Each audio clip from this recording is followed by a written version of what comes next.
आजच्या कृषी क्षेत्रातील मोठ्या बातम्या, शासनाच्या घोषणा, अनुदानातले बदल, खरेदी धोरणे आणि बाजारभावांमधील हालचाल सर्व काही तुम्ही पाहणार आहात एका व्हिडिओच्या माध्यमातून। स्मार्ट शिधापत्रिका लवकरच, QR कोड, बायोमेट्रिकमुळे बोगसगिरीला आळा, कागदी रेशन कार्डमुळे होणाऱ्या गैरप्रकारांना आळा घालण्यासाठी आणि सार्वजनिक वितरण व्यवस्थेला डिजिटल बळकटी देण्याकरिता सरकारने स्मार्ट शिधापत्रिका योजना लागू करण्याचा निर्णय घेतला। ATM कार्ड सारखे दिसणारे QR कोड व ई-स्वाक्षरी युक्त PVC शिधापत्रिका लाभार्थ्यांना देण्यात येणार असून त्यामुळे वेळ, खर्च आणि गैरसोय कमी होण्याची अपेक्षा व्यक्त होत आहे।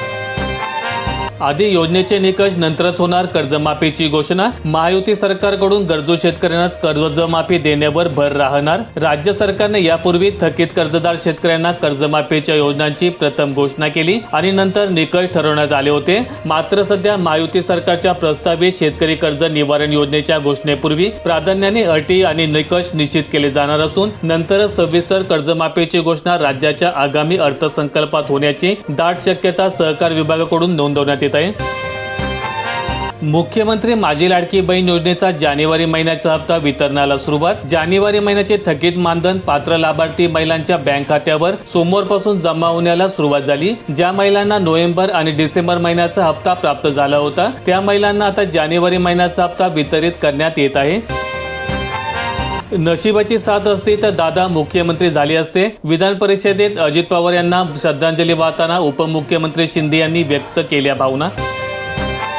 95,000 कोटीत पूर्वची गंगा पश्चिमेमध्ये वैनगंगा, नळगंगेला आता प्रतीक्षा वनजमीन आणि पर्यावरण विभागाच्या मान्यतेची। गोसेखुर्द प्रकल्पामधून 63 TMC उचल करून 388 किलोमीटर लांबीच्या कालव्यात सोडण्यात येईल। चंद्रपूर आणि गडचिरोली वगळता उर्वरित 9 जिल्ह्यांमधील 4,04,000 हेक्टर क्षेत्र सिंचनाखाली येणार आहे। पश्चिम विदर्भातील जलसंकट यातून दूर करण्याचा सरकारने भर दिला आहे।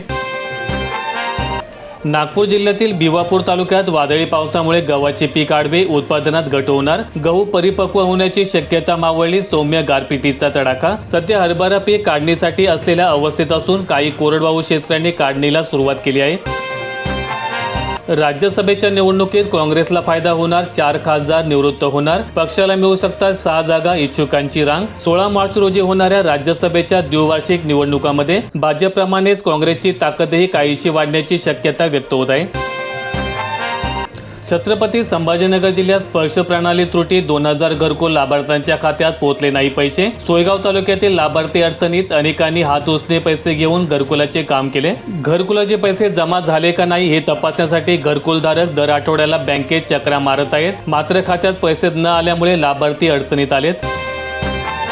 3 लाखांपर्यंत कर्जमाफीची शक्यता, नियमित कर्जफेड करणाऱ्यांना देखील लाभ। प्राथमिक माहितीनुसार प्रत्येक प्राप्त शेतकऱ्याने 3 लाखापर्यंतचे कर्ज माफ करण्याचा प्रस्ताव सरकारच्या विचाराधीन आहे। उर्वरित कर्जफेडीसाठी मुदतवाढ दिली जाण्याची शक्यता आहे। मागील 5 वर्षात नियमित परतफेड करणाऱ्या कर्जदारांना 50,000 रुपये ते 1 लाख रुपयांपर्यंत अनुदान देण्याचा विचार सरकार करत आहे।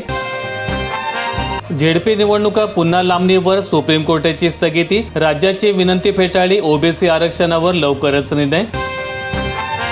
लातूर जिल्ह्यात अवकाळीचा तडाखा, आसमानी संकट, रब्बी पिकांसह फळबागांचे मोठे नुकसान, शेतकरी हवालदिल। रविवारी रात्री आणि सोमवारी दुपारी चाकूर, अहमदपूर, निलंगा आणि चाकूरसह जिल्ह्यामध्ये अनेक ठिकाणी वादळी वाऱ्यासह मोठा तडाखा बसला। दोषींना सोडणार नाही, तुरुंगात धाडणार, आमदार रोहित पवार यांचा निर्धार। विधानसभेत शोक प्रस्तावावर बोलताना अश्रू अनावर। नाशिक जिल्ह्यातील नांदगावला लिलाव बंद पाडले, कांदा भावातील घसरणीमुळे संतप्त शेतकऱ्यांचे रास्ता रोको आंदोलन।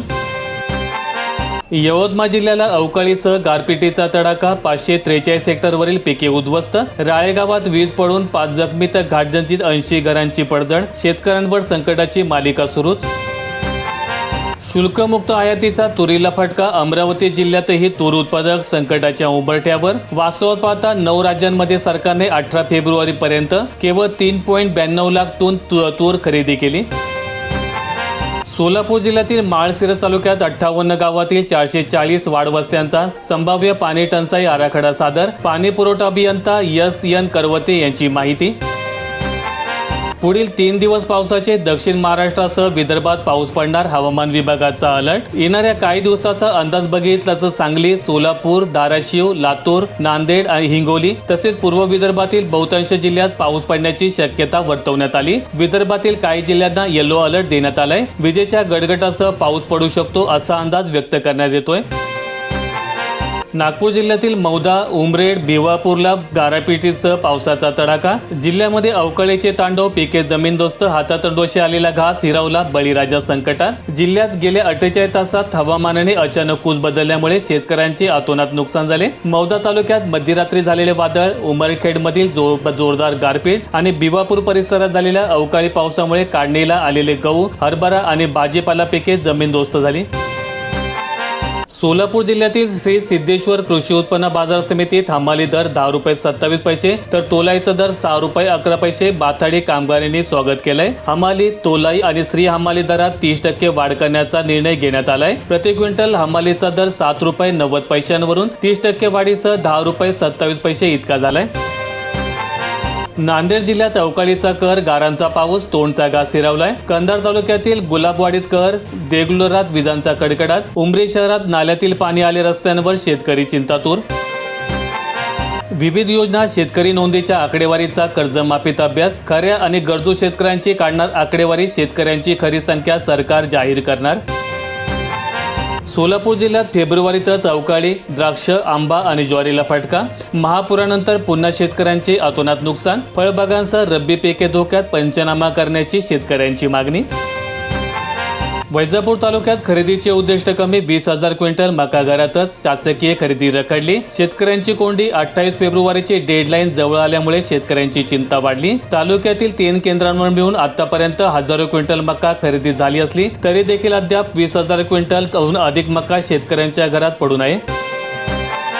अवकाळीचा किनवट तालुक्याला फटका. किनवट तालुक्यात गहू, मका, हरभरा पिकांचे मोठ्या प्रमाणात नुकसान. शेतकऱ्यांनी तातडीने पंचनामे करून नुकसान भरपाई जाहीर करण्याची मागणी प्रशासनाकडे केली. सोमवारी दुपारी सुमारे 3 वाजल्यानंतर पावसाचा जोर अचानक वाढला आणि वादळी वाऱ्यासह मुसळधार पाऊस कोसळू लागला. काही भागात तुरळक गारपीट झाल्यामुळे शेतपिकांचे मोठ्या प्रमाणात नुकसान झाले.